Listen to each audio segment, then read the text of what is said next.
napakaganda. Para siyang modern Filipiniana ng basket number 2. So, preferably, maganda po siya sa mga formal occasions. Magnininang po kayo sa kasal or magnininang sa baptism, pwedeng-pwede po. Ito ha, mga formal occasions, pwedeng-pwede. Ito yung printed number 1, basket number. Ito, ang ganda niya, Vio. Close-up look niya para makita mo. Super pretty. Ayan, this is the printed number 3, basket number 1. Close-up look niya. Diba?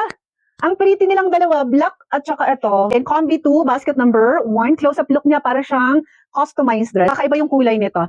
This is dusty blue, future dusk. Future dusk, basket number 1. Ito yung dusty blue yung suot ko. Future dusk ito.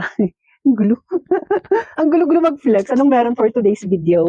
Ito, meron din tayong mga kikay colors ha sa ating basket number 1. Ito yung old rose. Basket number 1, old rose. Ang ganda ng old rose, oh.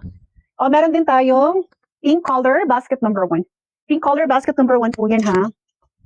Next natin, powder blue, basket number 1.